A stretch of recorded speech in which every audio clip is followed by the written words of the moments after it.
진행을 하니까 제가 기도하면서 영적인 깨달음으로 하나님께서 주신 통찰을 그때그때 제가 있는 그대로 여러분들과 같이 나누는데, 하나님이 이제 우리 각자의 그 영혼을 다루시는 방법이 있습니다. 때때로 하나님이 너무나 안타까워서, 너무나 하나님이 보실 때 그 영혼을 너무나 사랑하셔서 그 영혼이 하나님이 보시기에 올바른 자리에 있지 않으면 그 영혼을 그냥 두지 않습니다. 어떻게든 그 영혼을 제자리로, 원래 있어야 될 자리로 돌아오게 하십니다. 제가 이제 종종 사용하는 표현이기도 한데, 이렇게 막 흔들어가지고 딱 제자리에다 두시는 거죠.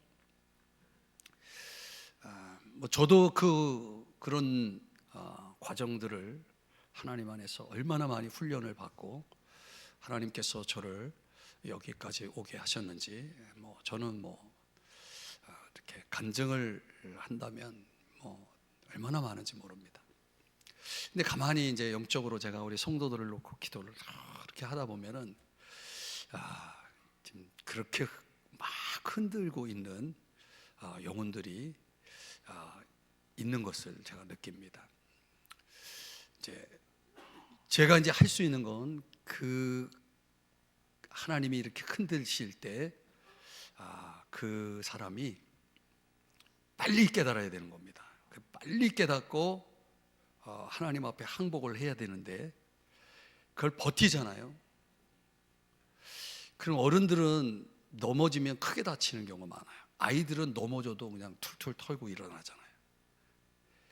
되게 크게 다치는 사람이 어떻게 다칩니까? 강한 사람이 크게 다칩니다.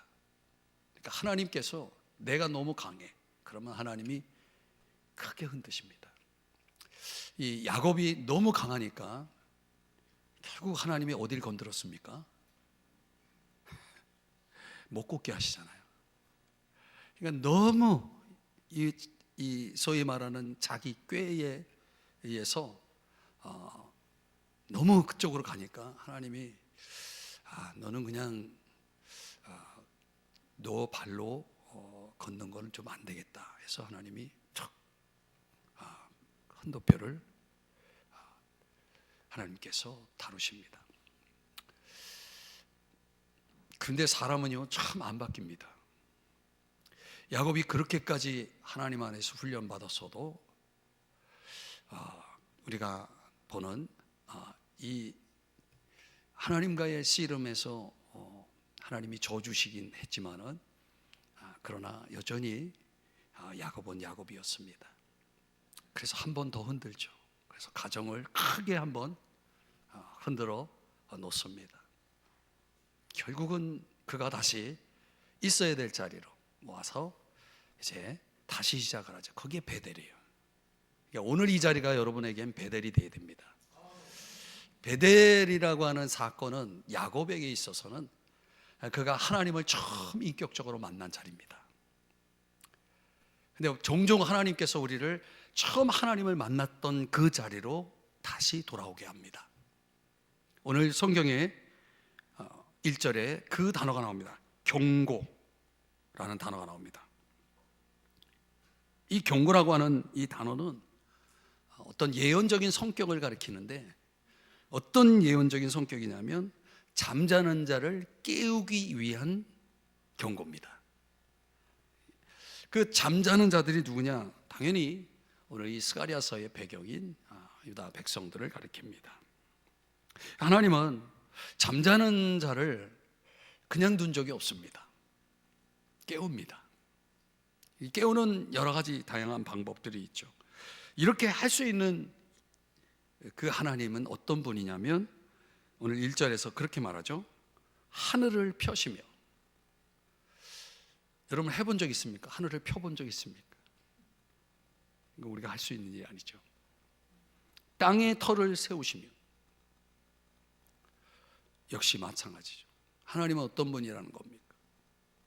창조주라는 분, 창조주의 하나님이시죠. 그러니까 우주 만물을, 하늘을 펴시고 땅에 터를 세우시는 이 하나님은 창조주라고 말합니다. 창조한다는, 무에서 유를 만들어내시는 분이죠. 그런 걸 우리는 능력이라고 말합니다. 그렇죠. 전능이라고 말하죠. 전능. 하나님은 어떤 분이세요? 창조의 하나님, 전능의 하나님이십니다. 그래서 우리가 기도하는 거예요. 왜 우리가 그분을 의지하고 그분을 붙듭니까? 그분은 모든 걸 할 수 있는 분이시기 때문에 그렇죠. 할 수 있거든이 무슨 말이냐? 믿는 자에게는 능치 못할 일이 없느니라. 왜요? 그분이 하시니까. 그러니까 우리는 할 수 없는 게 너무 많은데, 아니죠. 할 수 있는 게 아무것도 없죠. 조금 이따 말씀드리겠지만, 사실은 그분이 이제 계시니까 우리가 지금 이렇게 존재하는 거죠. 자, 그런데 이런 우주 전체를 붙들고 계시고 만드신, 창조하신 분이 사람도 그분의 손에 있다는 걸 보여줍니다. 사람 안에 심령을 지으시니, 이렇게 표현하죠. 12장 1절에 사람 안에 심령을 지으신.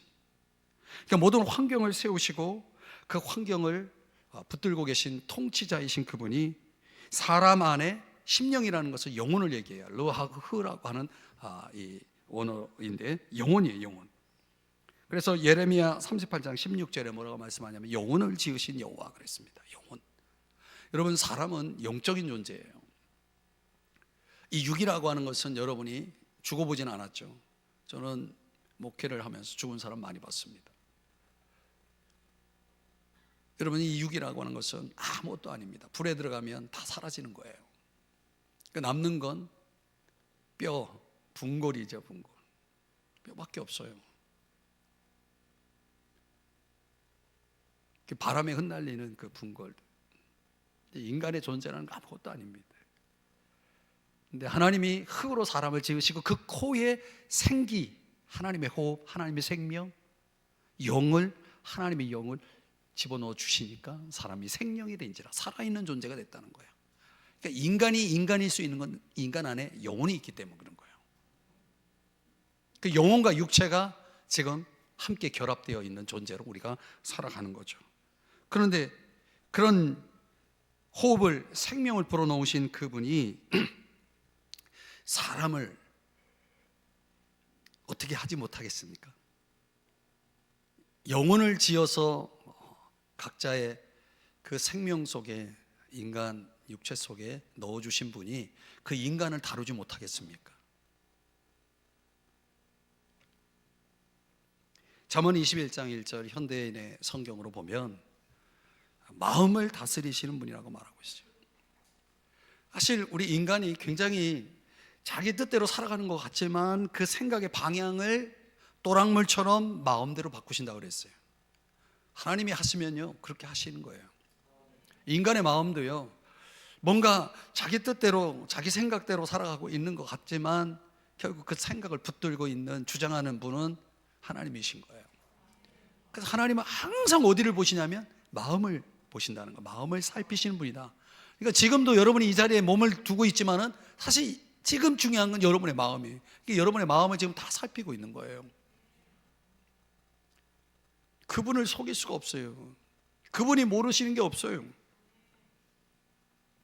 그런 분이, 우주 만물을 창조하신 분이 인간의 영혼을 지으시고 우리에게 그 영혼을 넣어주신 분이, 그날에는, 오늘 보면 3절에 그날에는, 오늘 주제입니다. 그날에는, 여기서 그날은 6절, 8절, 9절, 11절에 계속 등장을 하고 있습니다. 이게 스가랴 12장은 종말론, 저랑 강의를 통해서 공부하신 분들은 제가 스가랴서를 굉장히 많이 인용을 했어요.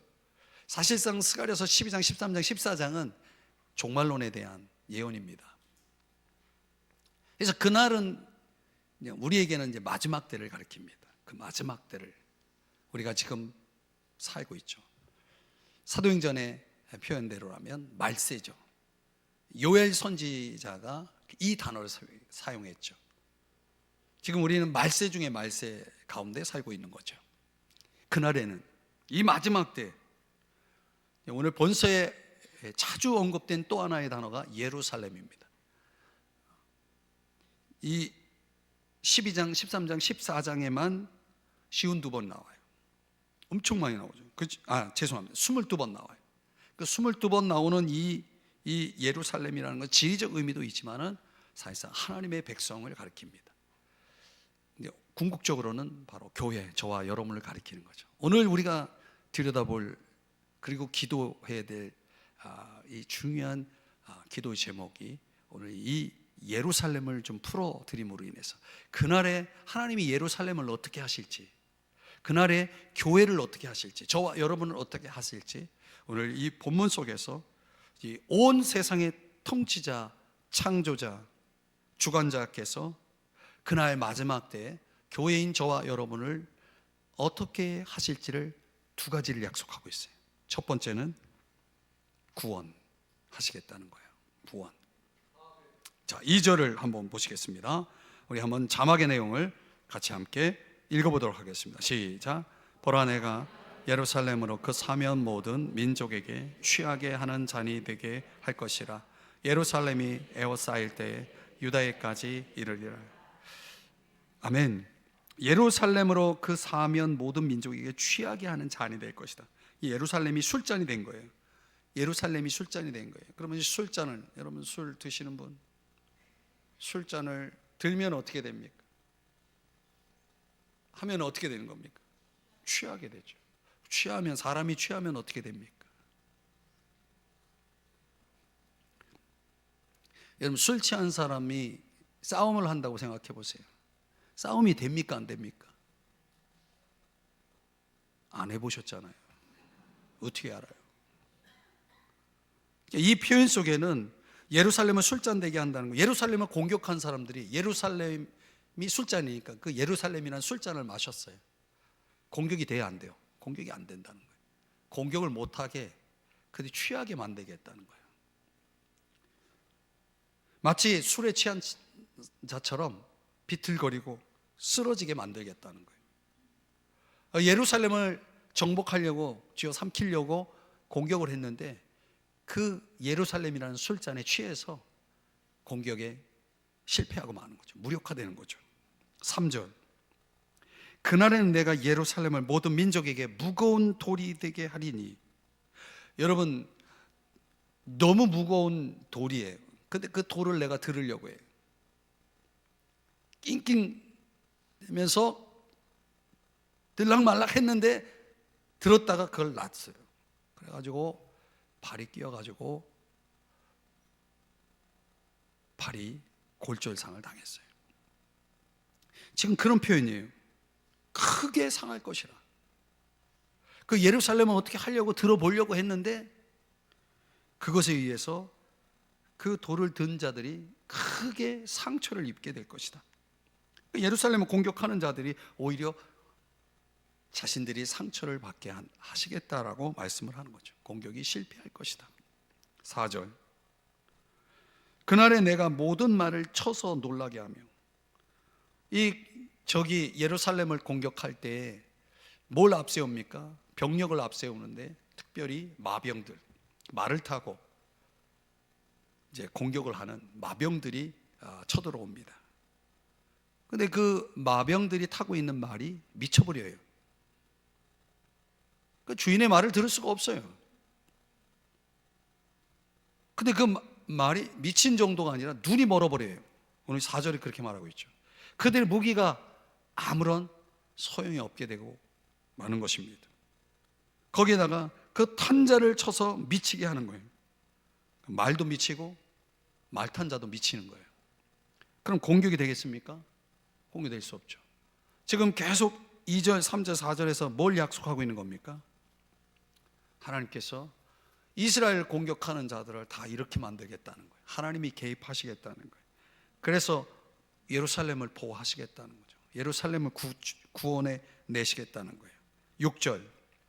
그날에 내가 유다 지도자를 나무 가운데 화로 같게 하며 내가 할 것이다. 곡식단 사이에 횃불 같게 하리니. 주변에 공격해 오는 자들이 오히려 그들이 하나님의 임재와 그 주권적인 보호하심 속에서 그들이 실패하고 말 것을 계속 말씀을 하고 있는 거죠. 그뿐 아닙니다. 7절 여호와가 먼저 유다 장막을 구원하리니. 이거 참 기가 막힌 표현입니다. 뒤에 예루살렘 주민의 영광이 유다보다 더하지 못하게 하려 함이니라. 자, 하나님의 구원이, 하나님이 이 예루살렘을 구원하시겠다는 약속과 함께 그 예루살렘을 구원하시겠다는 이 약속을 좀 더 세분화시킵니다. 그래서 예루살렘 주민들과 유다 장막에 거하는 자들을 구별합니다. 말하자면 이런 겁니다. 예루살렘 주민들은 귀족층들, 그 도시 한복판에 부유하게 사는 이들, 그리고 유다의 장막에 거하는 자들은 왜 장막이라고 했겠습니까? 성 안에 있지 않고 성 밖에서 텐트 치고 사는 이들, 주변 변두리에 있는 약자들을 가리킵니다. 가진 자들이 도시 안에 예루살렘 그 거민들과 도시 밖에 성 밖에서 장막을 치며 아마도 서민들, 약한 자들, 가난한 자들, 이런 자들이겠죠. 이런 자들이 있는데 하나님이 누구를 먼저 구원하시겠다라고 말하냐면 이 두 부류의 안에서 하나님이 유다 장막에 있는 자들을 먼저 구원해내시겠다라고 말씀을 하고 있는 거예요. 주변부터 먼저 책임지고 구원하겠다라고 말씀하는 거예요. 자, 여기서 여러분 우리가 깨달아야 할 중요한 사실이 있습니다. 하나님의 구원은요, 인간적인 조건이 기준이 되지 않는다는 거예요. 가진 자와 없는 자, 배운 자와 배우지 못한 자, 만약 이런 인간적인 조건들이 구별되어 그런 것들이 기준이 되어서 하나님이 어떤 자들을 먼저 구원하겠다라고 하신다 그러면, 오늘 우리가 생각해 볼 때 인간적인 조건이 우선이 된다 그러면 나 같은 사람은 한참 있다가 구원하실지도 모르겠습니다. 그런데요, 저 변들이 누구도 관심받지 않는 정말 가련하고 없고 약한 그런 존재를 내가 가서 먼저 쟤들을 먼저 내가 구원해내겠다라고 하는 것은 뭘 의미하는 겁니까? 이걸 가르쳐서 뭐라고 말합니까? 한번 따라 하실래요? 은혜. 하나님의 구원은 조건이 뭐예요? 은혜예요. 그러니까 오늘 우리가 가지고 있는 조건에 의해서 하나님이 우리를 구원하고 아니고가 아니라 그분은 우리의 조건과 상관없이 은혜로 우리를 구원하시겠다는 거죠. 너무나 은혜죠. 근데 우리의 공로나 노력에 의해서 어떤 내가 갖춘 것에 의해서 주님이 구원의 여부를 결정하는 게 아니라 은혜로 그냥 아무것도 없어도. 그래서 고린도전서 1장의 26절 이하에 보면 너희의 부르심을 보라. 하나님이 부르신 자들을 쫙 나열하면서 그 리스트를 볼 때 정말 세상에서는 어떻게 보면 아웃사이더라고 할 수 있는 그런 이들을 하나님께서 다 부르십니다. 마치 다윗 주변에 정말 상처받고 환난 가운데 있고 아무것도 없는 그런 이들이 쫙 모여가지고 나중에 다윗 왕국을 세우지 않습니까? 그 위대한 왕국을 세우게 되죠. 그 위대한 왕국의 중심에 바로 그 상처받고 연약하고 가난하고 빚진 자들, 원통한 자들, 이런 이들이 핵심 리더가 돼서 하나님 앞에 서게 됩니다. 은혜죠. 은혜의 왕국. 그래서 8절 그날의 여호와가 예루살렘 주민을 보호하리니 그 중에 약한 자가 그날에는 다윗 같겠고. 약한 자들, 하나님의 도우심과 능력을 힘입어서 다윗과 같을 것이다 라고 말씀을 하는 것입니다. 왜 이렇게 하실까요? 하나님은 도대체 왜, 어떻게 보면 우리가 인간적으로 볼 때 우리는 어떤 자들을 선택할 것 같아요? 능력 있고 많이 가지고 이런 여러 가지 조건들을 많이 따질 겁니다. 근데 하나님은 그렇게 하시질 않는 거예요. 왜 그렇게 하시지 않는가? 그게 창세기 12장 3절에 하나님의 약속 때문인 거죠. 하나님의 약속. 하나님의 약속이 뭐냐면 널 축복하는 자에게는 내가 복을 내리고 너를 저주하는 자에게는 내가 저주를 할 것이다. 그러면서 가장 중요한 말씀이에요. 땅의 모든 족속이 너로 말미암아 복을 얻을 것이라 하신지라. 그러니까 하나님의 부르심의 자리는 복의 근원으로 우리를 삼으시겠다는 거예요. 그래서 우리를 통해서 모든 땅의 모든 족속들이 복을 받게 하시겠다는 거예요.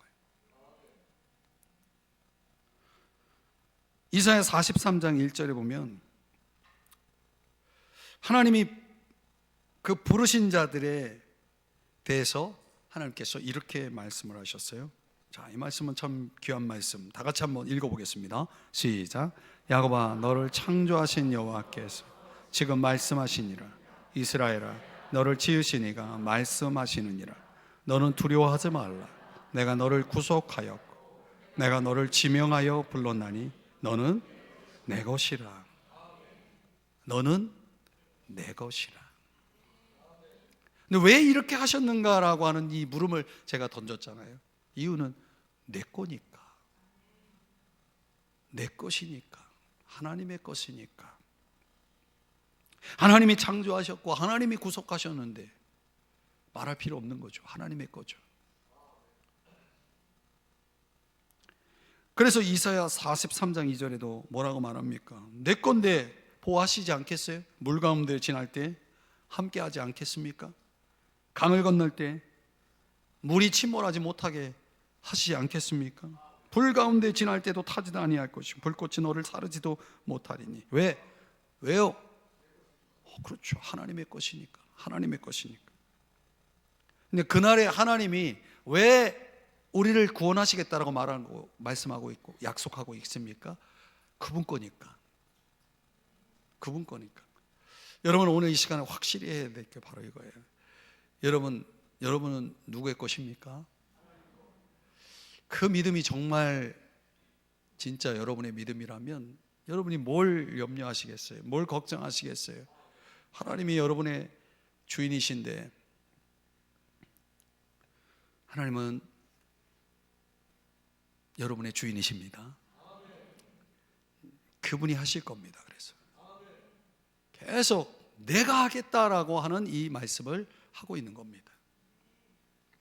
자, 두 번째 약속은 그럼 이렇게 하나님께서 약하디 약한 나를 구원하시고 보호하시는 그럴 만한 충분한 이유가 뭐냐? 왜 이렇게까지 하시려고 하느냐? 그게 두 번째 약속에 연결돼요. 우리를 정결하게 하려고.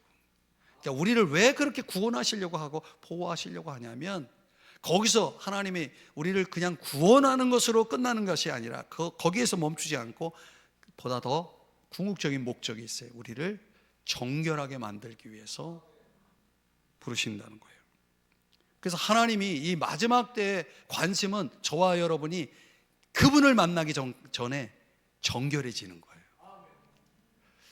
이게 참 중요한, 여러분 신학적인, 정말 이 교리적으로 말할 때, 기독교 교리상에서 말할 때 제가 굉장히 중요한 말씀을 지금 드린 거예요.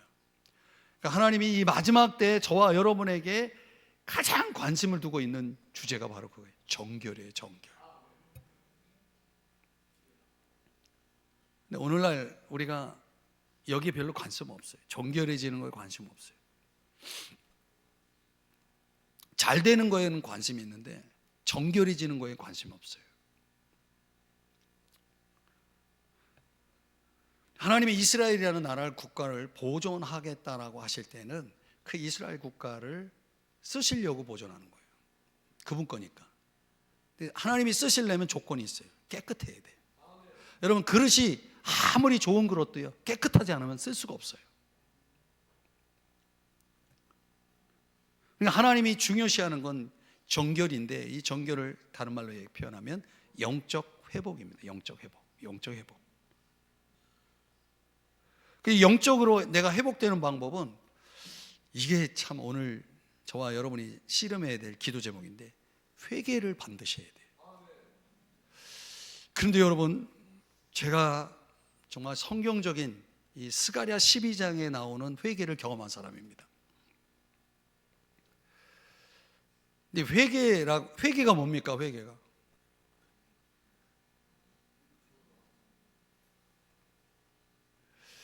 우리가 이제 회개라고 하는 것을 정의하기 전에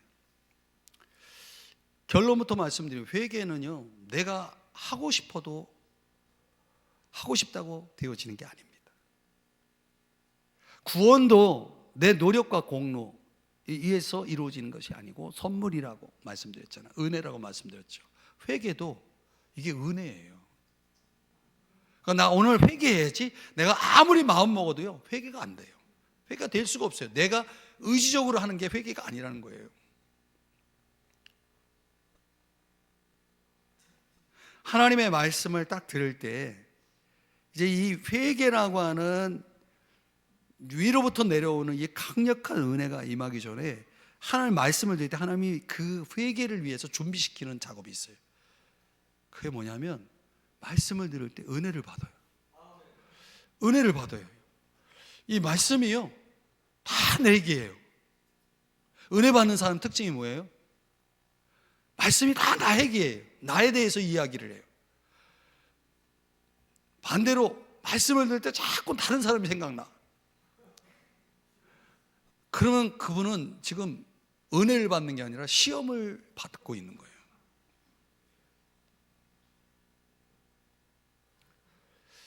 내가 그날 정말 하나님의 선물로, 하나님의 은혜로, 내가 오늘 정말 은혜를 받고 있구나라는 것을 내가 자가진단하는 방법이 뭐냐면, 말씀이 들려올 때 나에게 하시는 말씀으로 들려오면 그날은 지금 은혜가 있는 거예요. 은혜가 있는 거예요. 그 은혜를 인식하게 되면요, 하나님이 선물을 주세요. 선물을 주세요. 그 선물이 바로 회개입니다. 은혜 받은 사람의 특징은 제가 말씀드린 대로 다 하나님 말씀이 다 나를 향해서 하시는 말씀으로 들려오고, 그러면서 하나님의 선물이 들어와요. 그게 그래서 회개가 이루어집니다. 디모데후서 2장 25절에 뭐라고 말씀하냐면, 하나님이 그들에게 회개함을 주사. 하나님이 주시는 게 이게 회개예요. 내가 막 뭐 회개한다, 이거 다 인간적인 어떤 노력, 어떤 의지적인 어떤 결심에 의해서 이루어진다고 생각하는 것 같은데, 절대 그렇지 않습니다. 사도행전 11장 18절에 보면, 하나님께서 이방인에게도 생명 얻는 회개를 주셨도다. 하나님이 주시는 거예요, 회개는요. 근데 이 회개가 있어야 뭘 얻어요?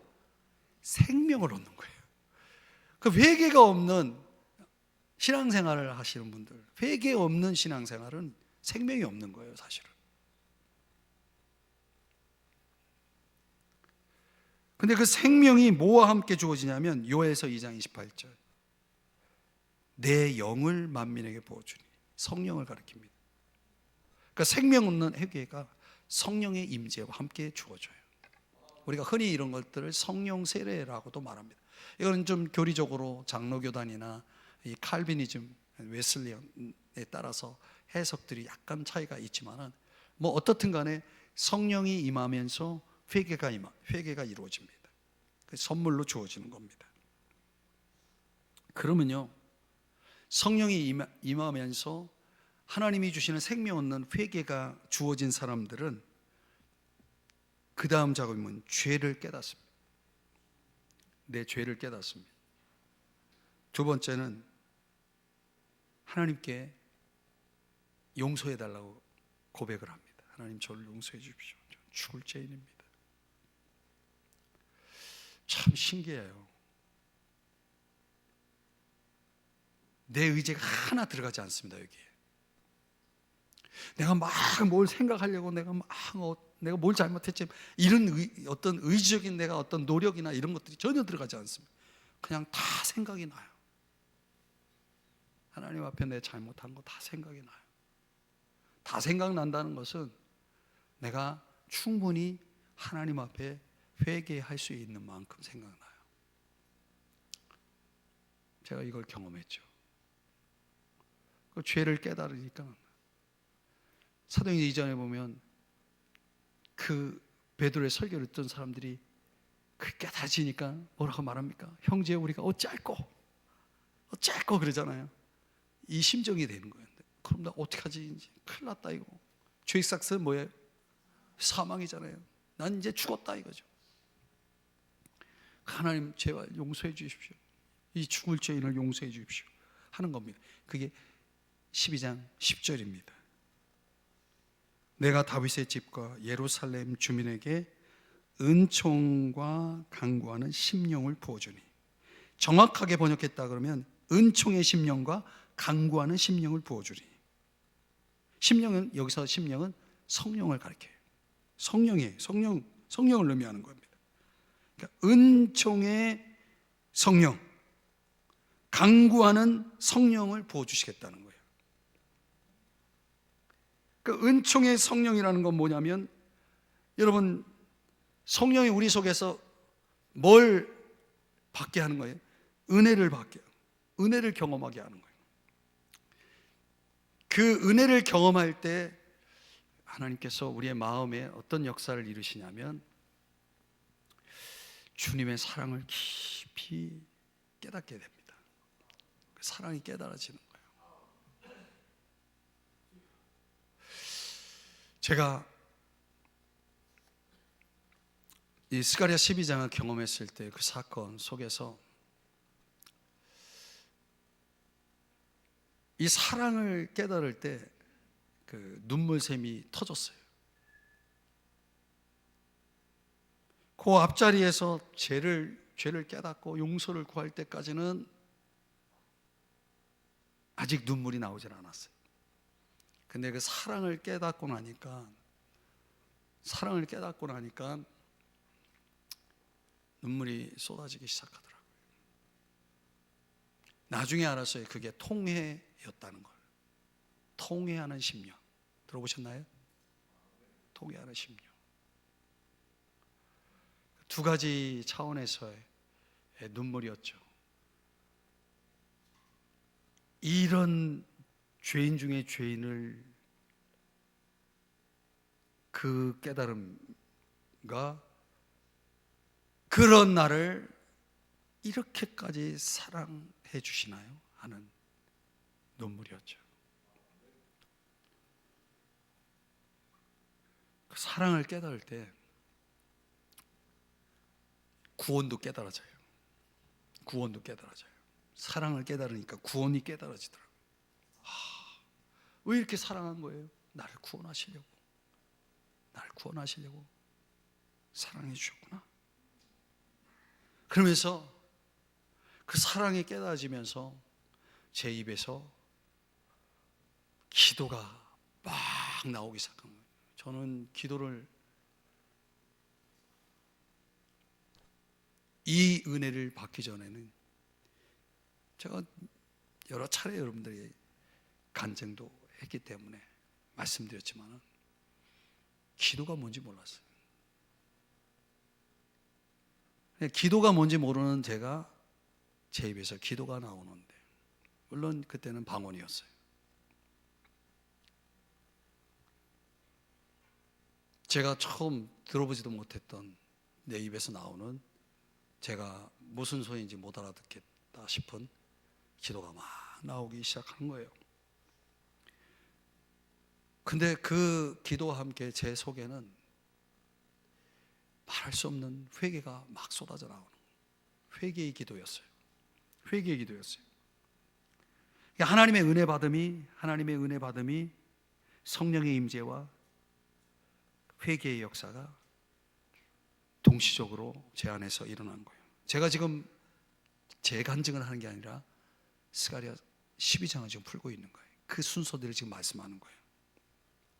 그러면서 그때 제 앞에 마음으로 보인 환상이 하나 있었어요. 그게 10절 후반부에, 그들이 그 찌른 바 그를 바라보고 그를 위하여 애통하기를 독자를 위하여 애통하듯 하며. 그 찌른 바 누굽니까? 십자가에서 못 박혀 죽으신 주님이 제 마음에 선명하게 제 마음의 눈으로 보이기 시작했어요. 아니지요. 그분이 보여주신 거죠. 그분이 왜 십자가에 달리셨는지를, 그 독생자 예수 그리스도가 왜 십자가에 달려 계신지를 제가 본 거예요. 깨달은 거죠. 누구 때문에? 나 때문에. 그래서 그분 앞에 나 같은 죄인을 위해서 대신 죽으신 그 주님의 그 십자가의 그 희생, 그 아가페적인 사랑 앞에 애통하기 시작합니다. 그때 제가 변화되고 깨어졌어요. 그게 저의 회심의 사건이었죠. 저는 성경 어디에도 이 구원의 역사를 이렇게 성경적으로 디테일하게 설명해 주는 본문이 없어요. 스가랴 12장만큼의 본문이 성경 어디에도 나오질 않아요. 마태복음 24장 30절에는 그때 땅의 모든 족속들이 통곡하며, 이때는 언제냐면 재림하실 메시아를 모든 사람들이 보게 될 때에, 요한계시록 1장 7절에도 말씀합니다. 각 사람의 눈이 그를 보겠고 그를 찌른 자들도 볼 것이요 땅에 있는 모든 족속이 그로 말미암아 애곡하리니, 그 찌른 그분을 알아보고 회개하게 될 것, 깨끗하게 되고 용서받게 될 것을 말씀을 하고 있는 것입니다. 오늘 스가랴 11절에서는 그 애통을 큰 애통이라고 말씀하면서 그 큰 애통을 어디에다 대조를 하고 있냐면, 비유를 하고 있냐면, 역대하 35장 24절에 나오는 요시야 왕이 죽었을 때 그 유다 백성들이 그 요시야 왕을 위해서 애통했던 국가적인 큰 애통, 그 국가적인 큰 애통의 사건을 바로 종말에 있을 큰 이 지구상의 큰 애통의 사건과 연결해서 말씀을 하고 있는 것입니다. 그때는 12절, 온 땅 각 족속이 따로 애통하되 다윗의 족속이 따로 하고 그들의 아내들이 따로 하며 나단의 족속이 따로 하고 그들의 아내들이 따로 하며, 13절, 레위 족속이 따로 하고 그들의 아내들이 따로 하며. 계속 읽어야 될까요? 14절, 모든 남은 족속도 각기 따로 하고 그들의 아내들이 따로 하리라. 이 따로라고 하는 단어가 11번 나오죠. 왜 이 단어를 계속 반복하고 있는 겁니까? 회개는 집단적인 회개라는 게 없어요. 회개는 개개인으로 하는 겁니다. 그러니까 하나님이 이 은혜를 주실 때는 우리가 여기 이렇게 집단으로 모여 있다고 여러분 다 모든 이들에게, 마치 마가의 다락방에 그 120명의 제자들에게 동시적으로 성령이 다 임했긴 했어요. 그들이 10일 동안 전심으로 기도할 때. 그런 집단적인 역사들이 있지만 회개의 역사는 집단의 회개가 아니라 각각의 회개라는 사실을 강조하고 있는 것입니다. 이 말은 무슨 얘기예요? 구원도 집단적인 구원이라는 거 없는 거예요, 여러분. 내 믿음으로 내가 구원을 받는 거예요. 내 회개와 믿음으로 내가 구원을 받는 거예요. 그러니까 우리 가족들이 아내가, 남편이 신앙이 좋다, 우리 부모가 신앙이 좋으니까 자식들이 다 구원받습니까? 여러분, 그런 거 없습니다. 그러니까 유아 세례를 받는다고 그 아이들이 부모의 신앙에 의해서 세례를 받았으니까 그 아이가 구원받습니까? 아닙니다, 여러분. 다 한 사람 한 사람이 이 스가랴 12장의 구원의 사건 앞에 서야 되는 것입니다. 이 잘못된 자기 깊은 내면 속에, 자기 내면 속에, 자기 모습에 이 통회의 역사가 일어날 때 그때 그 자아가 깨지고, 그리고 성령이 그 자아를 지배해서 이제 하나님께서 그 자녀를, 그 백성을 하나님의 뜻 가운데서 사용하여 쓰시게 되어지는 것입니다. 그러면 이 회개한 자를 하나님이 앞서 첫 번째로 말씀드렸던 구원, 책임져서 그는 내 것이니까 지키시겠다는 거예요. 구원하시겠다는 거예요. 보호하시겠다는 거예요. 그럼 여러분, 우리가 이런 은혜가 나에게, 이 회개의 은혜가 나에게 주어질 때, 이 죄로 인해서 내가 애통하고 깨어질 때에 우리 주님께서 산상수훈 8복에서 뭐라고 말씀합니까? 애통하는 자는 복이 있나니 그랬어요. 거기서 이제 복이 임하는 겁니다. 그 복이 뭐예요? 그들이 위로를 받을 것이며, 하나님의 위로, 그 엄청난 위로가 임하게 되어지면서 내가 회복이 되고, 그때부터 주님이 다시 그 인생을 간섭하시기 시작하는 거예요. 그러니까 우리가 하나님 앞에 눈물 흘릴 때 하나님께서 여러분들에게 그렇게 말씀하시는 거예요. 야, 넌 내 거야.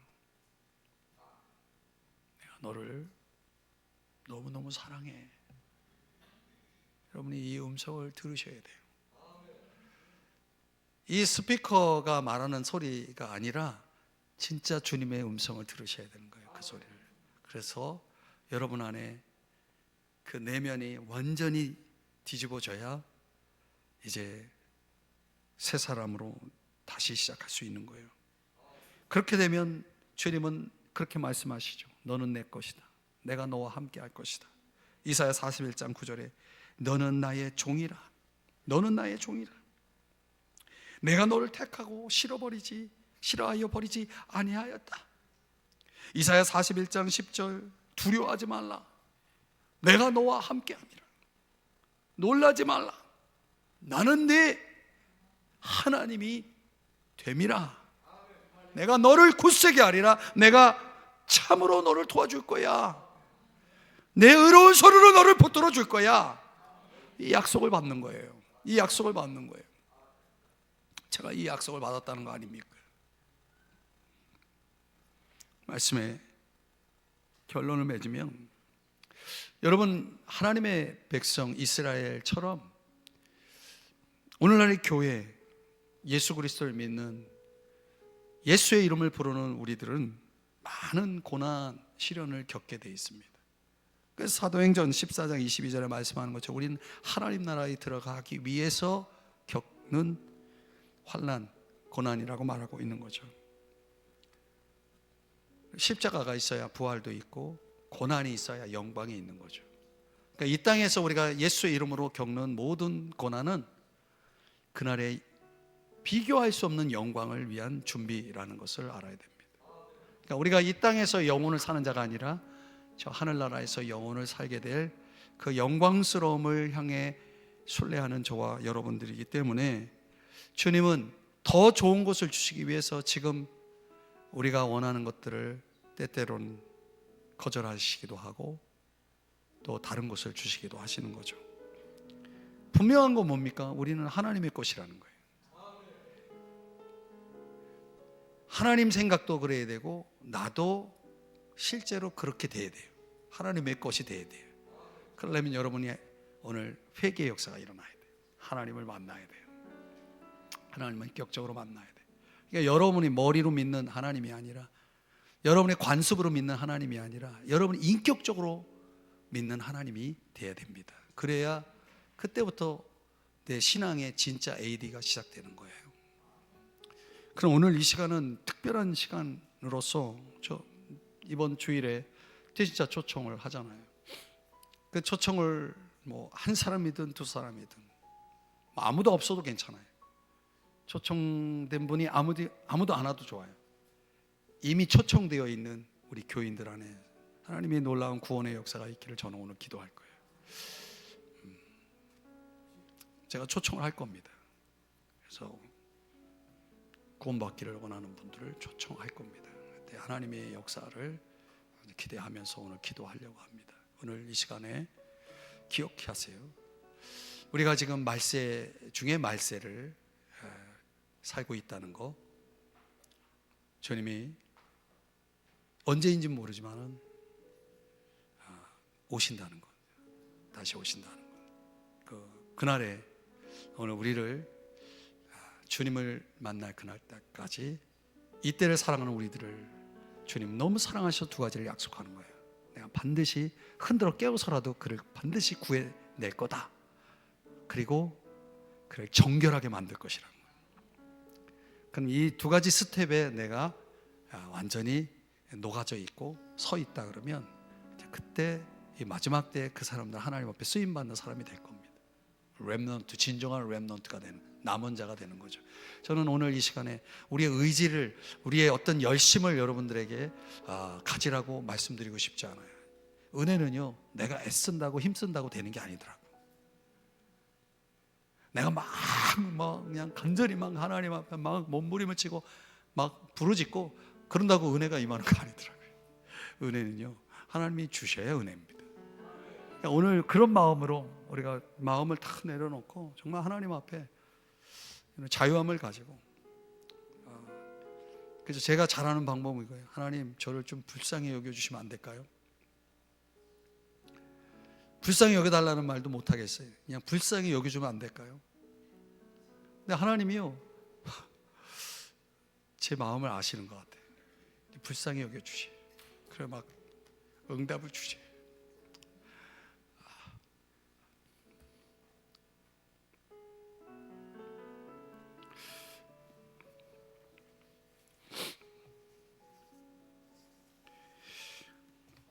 여러분, 기도하는 맛이 어디 있냐면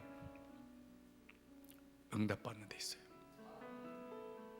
여러분의 기도는 응답받고 있습니까? 그걸 우리가 오늘 이 시간에 정말 깨닫고 우리 주님 앞에서 하나님, 저를 좀 불쌍히 여겨주십시오 하는 마음으로 여러분이 구하면 틀림없이, 뭐 날이 오늘 뿐입니까? 사실 여러분이 집에 돌아가다가 은혜를 받을 수도 있고, 잠자리에 눕다가 은혜 받을 수도 있고, 우리가 하나님의 은혜 주심의 주권은 그분에게 있는 거니까.